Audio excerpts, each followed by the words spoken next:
Bonjour et bienvenue à ce court vidéo pour vous expliquer comment créer de nouveaux comptes bancaires ou même de nouveaux comptes de carte de crédit ou encore de nouveaux comptes d'emprunt, nouveaux comptes de placement et ainsi de suite.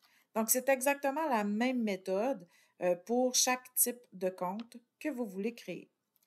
Alors, à partir de l'onglet Opérations qui se trouve à votre gauche, si vous voulez créer un compte, vous cliquez sur Compte.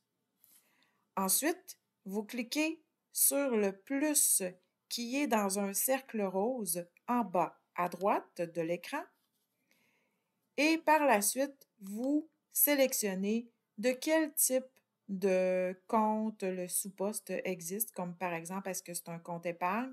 Vous pourriez créer un compte transport, vêtements, donc vous pouvez utiliser un compte épargne et y mettre une description. Comme par exemple, ça pourrait être un compte qui est utilisé pour le voyage, ici.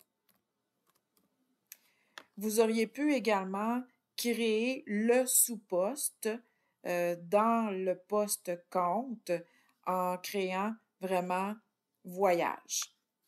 Alors, ce n'est pas le compte principal. On indique la date de la création, le solde. Donc, le solde que vous devez indiquer, c'est le solde de la veille. Donc, aujourd'hui, nous sommes le 27 septembre. Si mon compte existait déjà et qu'il y avait déjà de l'argent à l'intérieur, je vous conseille d'inscrire le solde du 26 septembre.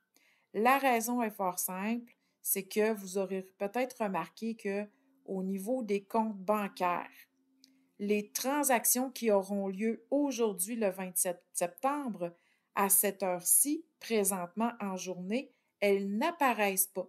Donc, votre solde ne représente pas le solde avec les opérations qui auront lieu aujourd'hui, le 27. Alors, mieux vaut inscrire le solde de la veille. Et ainsi, lorsque vous allez faire vos suivis, les soldes vont toujours être conséquents.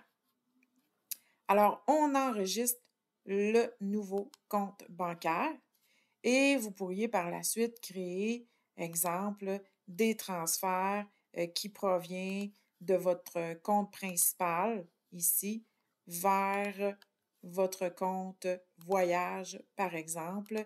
Ici, maintenant, il existe et vous pouvez effectuer les transferts selon la fréquence et ainsi de suite.